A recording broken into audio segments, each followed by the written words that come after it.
Just imagine what you could achieve in your day if it was free from all of those little unnecessary tasks and all of the distractions that's going on.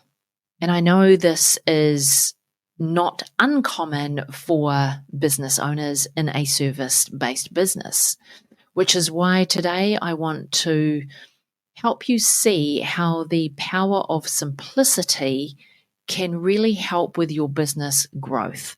I want to talk about how streamlining your operations can help reduce the overwhelm and help increase your efficiency. So my hope is that by the end of today's episode, you'll have 3 actionable strategies for creating a simpler, more effective business model that leaves you as the business owner for more time to focus on the things that matter most for your business. And that can be whatever you decide it needs to be. So let's dive in and take a look at how simplicity can drive really meaningful growth in your business. Kia ora and welcome to Business Your Way. I'm your host, Sandra Julian, a certified business coach with over 2 decades of experience in building and scaling businesses. Over that time, I've learned that there is no one-size-fits-all approach to business success. What matters is finding the approach that works for you.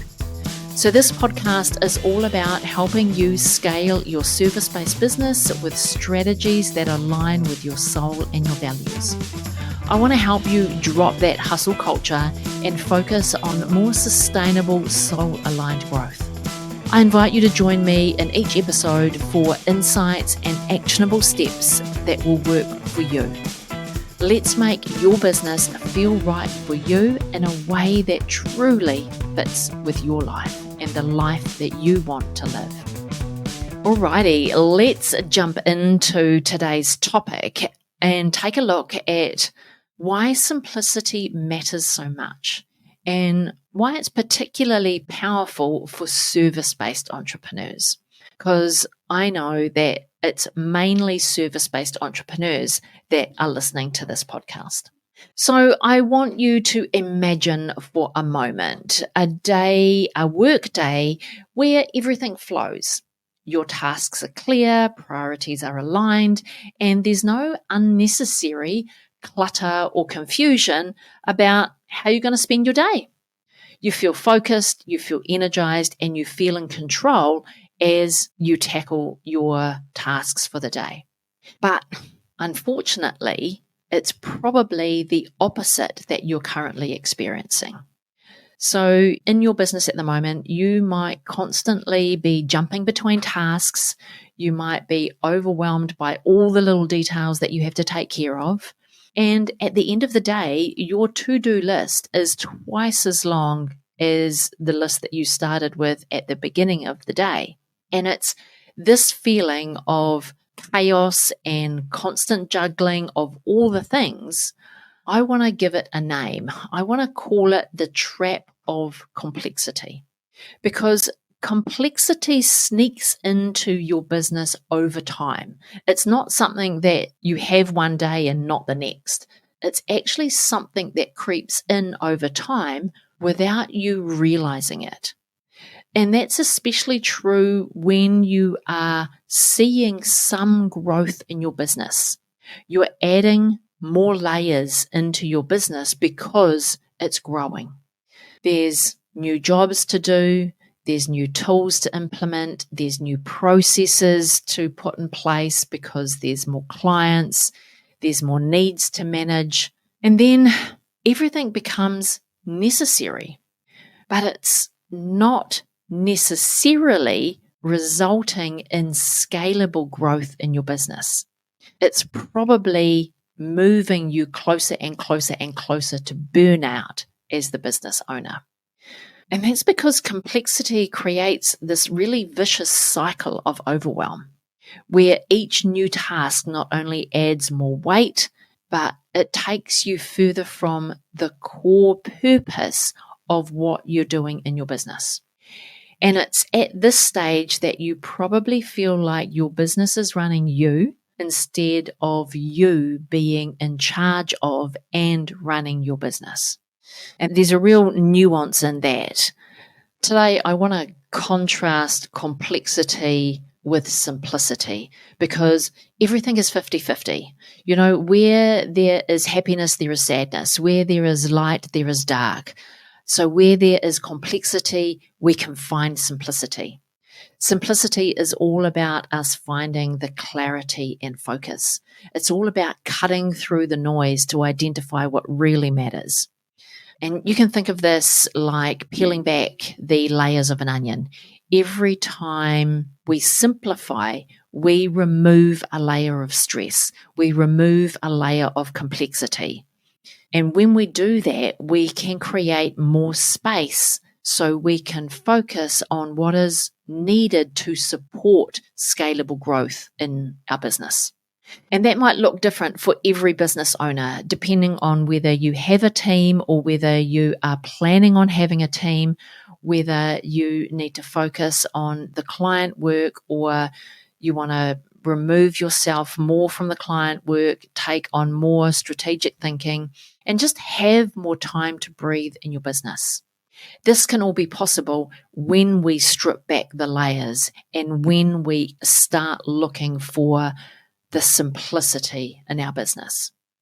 So at this point, I want you to be able to take a moment to reflect. So if you are listening to the podcast while you're driving the kids to school or while you're walking the dog or while you are vacuuming the house, whatever you're doing, you can come back to this later. But if you're just sitting listening, I encourage you to grab a notebook, pause this episode, and take some time to reflect on these two questions. I've also popped these questions in the show notes so you can grab them easily if you are currently doing something else and you want to come back to them. So I want you to ask yourself a couple of questions. The first is, what complexities have you added that aren't truly serving your business?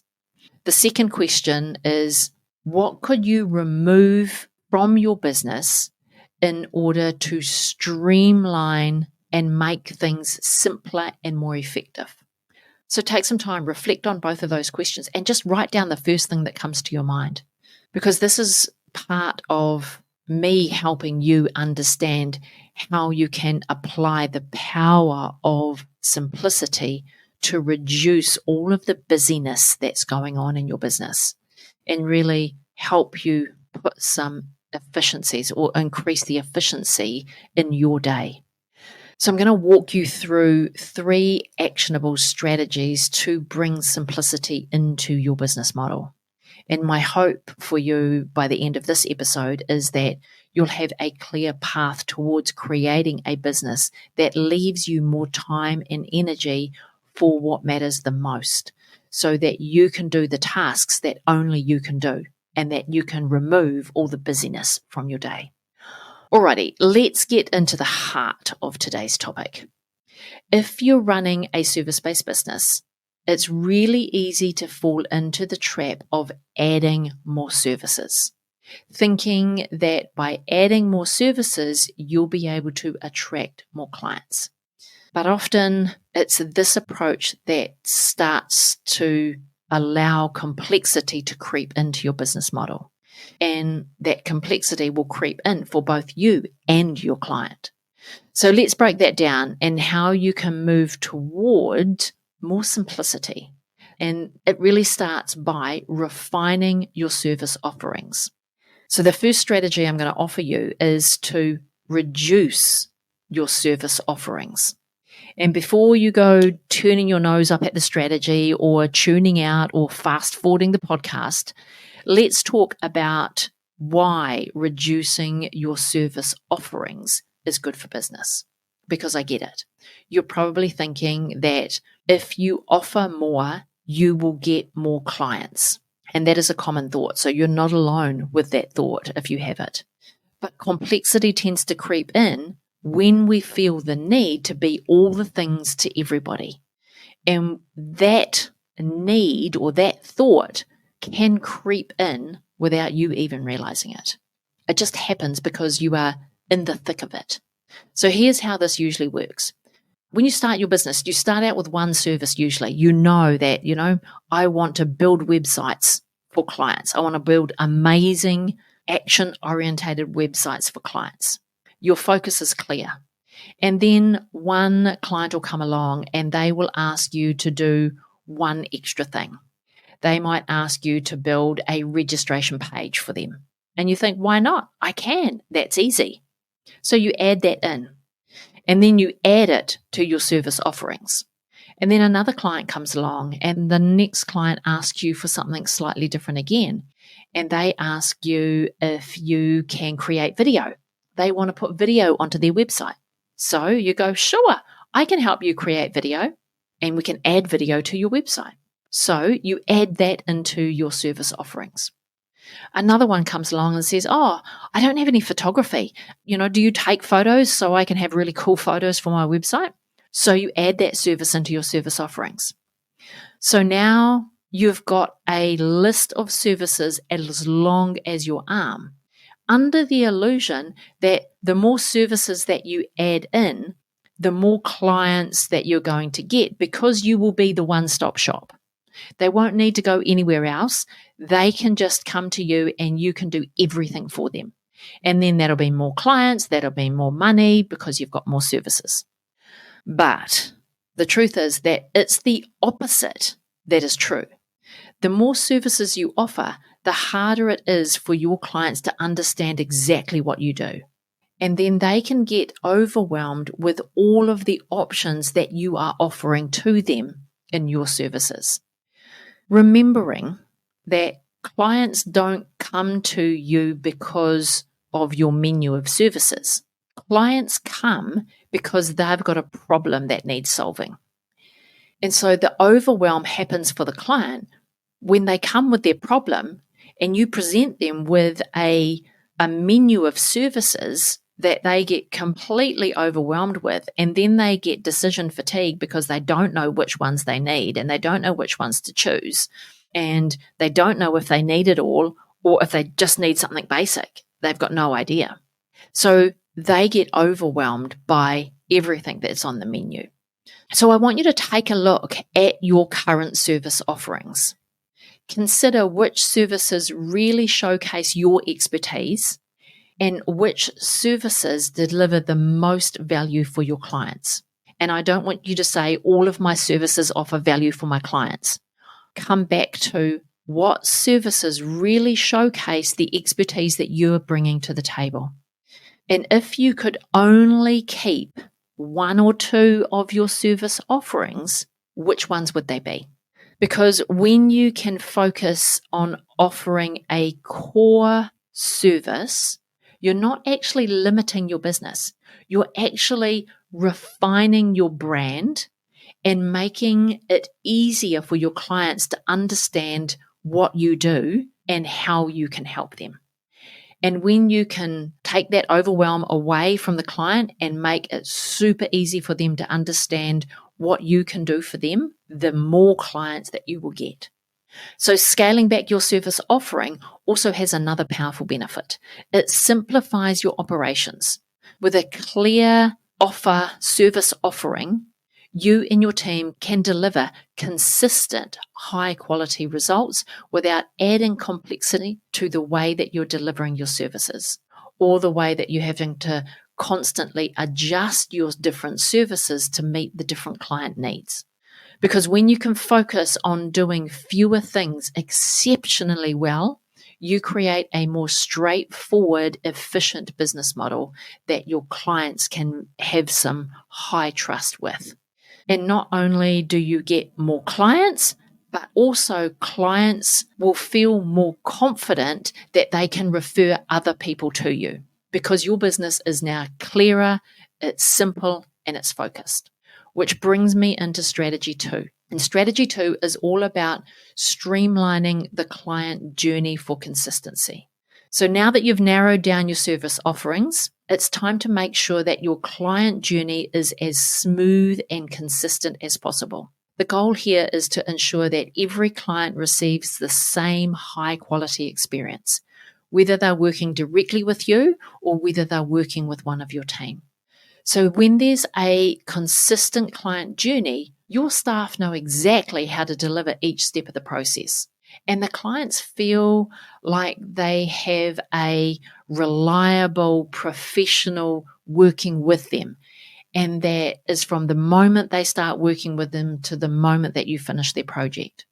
So imagine if each stage of the client journey had a clear framework, and whether that's your onboarding, whether that's how you communicate with your client, whether that's the delivery of your service, each step in your client journey had a clear framework for how you delivered each step. Your team could step in confidently knowing exactly how to replicate the results that you, as the business owner, would personally deliver to that client if you were doing everything. And you don't want to be doing everything at this point in your business. So let's take a look at an example. Let's say that you're an event organizer and you specialize in corporate events. So your client journey might look something like this. You have an initial discovery call where you get to understand your client's vision, and the client gets to understand how you can help them. After your discovery call, you follow that up with a tailored proposal. And then once the proposal is approved and you've contracted the client to work with you, you move into the onboarding phase. This is where you might set some milestones and agree on some key dates for delivery of the event. From there, you have scheduled check-ins to discuss project progress in line with the framework in which you're delivering their event. You're ensuring that everything stays on track during those scheduled check-ins. And then you deliver the event that goes to plan. And then after the event, you do a wrap-up session to gather the feedback from the client and provide feedback to the client, because that wrap-up session is a two-way communication. What could have been done better both ways. Now you're not taking that feedback so you can add complexity to your business. You are getting the feedback so you can refine your simplicity. Let me say that again. You are getting feedback from your client so that you can refine your simplicity in what you do, which might look like each stage can be documented and structured so it's really clear, it's repeatable, and it's easily followed by any member of your team, especially the framework for the delivery of the event or the delivery of your service. This approach not only provides consistency, but it also allows your team to confidently get into the work and deliver the work to the same high quality service that you want for your client. Your team want to do that. But when you add complexity, your team get confused. So now it's your turn. I want you to map out each stage of your client journey, from the first point of contact to the completion of a project. Ask yourself, what does your ideal client journey look like? What do you want it to look like? You could start with, what does it currently look like? And what improvements can I make to it? You might not even realize that you have a client journey, even though you do. Because how you work with a client is your client journey. So define what success looks like at each stage in your client journey, and ensure that your team knows exactly how to deliver that client journey consistently. And it's this consistency that not only builds trust with clients, but it frees you up. It frees you as the business owner up from constantly having to oversee every little detail of every client project. And with a streamlined client journey in place, it becomes easier to look at our third strategy, which is automation. So now that you know the steps of your process in your client journey, you can start to identify which parts can be automated in order to save you time. Because when you save time, you save money. Or when you save time, you make money. So strategy 3 is to automate the key parts of your client journey.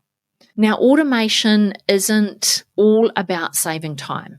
It's about enhancing your client experience by providing timely, consistent communication and service. But here's the thing, is that you don't want to automate everything. So you shouldn't be automating or replacing that personal touch with automated operations. Let me say that a little clearer. I think I confused myself with that piece. So your automation shouldn't replace the personal touches that makes your business unique, right? So your automation should support those personal touches with your client. So now that you've mapped out your client journey, you can now pinpoint which parts of that client journey would benefit from some automation. So maybe you want to start first by identifying and pinpointing the personal touches in your client journey. Where are those points in the client journey where it's important for you to have personal touch points with the client? And then you can also look at what are the things, what are the admin pieces, if you like, that you could be automating. So for instance, you might automate initial follow-up emails with a client. You might automate your appointment reminders or your invoicing or even parts of your onboarding process. So each of those touch points, when automated, they help ensure that you've got a smooth professional experience without adding extra work to your workload or adding extra work to your team. You can just simply automate it. So let's say that you've identified that scheduling follow-up meetings with clients is a bottleneck. It's taking time with the to and fro on the emails. It's taking you a couple of days to schedule in a day and a time with a client for your next catch-up. You could free up all of that time by using a tool like Calendly or Acuity Scheduling. So you can simply send a link to the client, and that link is to your calendar. And so then they can look at your calendar, find a day and a time that also works for their calendar, and then book the meeting in. Similarly, you could be automating payment reminders. So especially if you use an accounting system like Xero or Henry, you can issue the invoice and then set up reminders. If the invoice isn't paid in 7 days, it automatically sends a reminder to the client. If the invoice isn't paid in 30 days, it automatically sends a reminder to the client. So instead of you taking 15 minutes out of your day once a week to see who hasn't paid and then send them an email reminding them to pay, you can automate all of that work. And when you can automate those 15-minute tasks, all of a sudden, you've got a whole hour in your day back to focus on the high-value tasks. So take a moment to look at what you've mapped out as your client journey and then ask yourself, which of these steps are repetitive and which of these steps could be automated without losing that personal connection with your client? And don't start with a million tasks. Start with one task. Maybe it's onboarding emails. Maybe it's payment reminders. Maybe it's implementing an appointment booking tool. Get that new thing implemented. Get familiar with it, make it part of your process, and then see how much time that frees up for you. And then take on the next thing that you could be automating. Do it one at a time. But I want to add a little bit of caution in here, I suppose, because while automation is, great and it's really powerful, it's important to avoid over-automating. So be cautious because your clients still want to feel connected to you, right? They want to feel like you have given them the personal touch and that you are always in touch with them around where their project is at, what's going to happen next, what's going to add the value. So be really cautious about all of the things that you are automating. Make sure that you are automating parts of the journey that serve the relationship rather than replacing the relationship, if that makes sense. So now you have all 3 strategies, but if you're struggling to really pinpoint where your bottlenecks are at in your business, and you were like, I wish someone could just come along, take a look at my business and tell me where those bottlenecks are. Pinpoint for me the areas that I could make improvements. Well, my friend, that is what I can help you with. So if you want my help in identifying your bottlenecks or helping you look at areas where you could be adding automation into your client journey, then you can grab my business growth snapshot. It is just $97. And you will complete a simple questionnaire where I ask you a bunch of questions. Then I will take a look at your marketing, your sales, your operations, and I'll show you exactly where the growth opportunities are in your business. And I'll give you a really clear, actionable plan for you to start making improvements right away. You won't have to throw spaghetti at the wall and take a guess at what needs your attention first. I will lay that all out for you in a really actionable plan. So if this is something that sounds really appealing to you, for just at the low price of $97, head on over to sandrajulian.co/snapshot and grab your business growth snapshot today. Alrighty, my friend, you have my 3 top strategies to simplify your operations ready for growth, or so that you can see more scalable growth in your business. You should be able to reduce your services. Focus on your core services that you are extremely good at and that adds a huge amount of value to your client. Streamline your client journey. If you don't know your client journey, put your client journey into place and then implement purposeful automation into that client journey.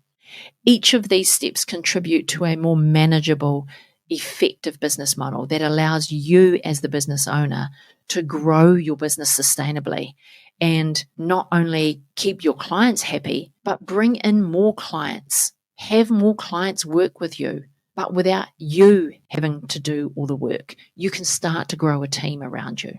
And if you've got a team, that team can be better at what they're doing.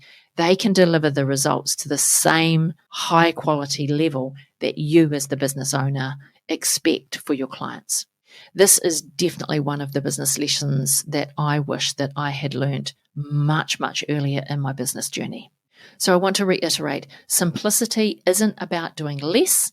It's about doing more of what truly matters, both for you and your client.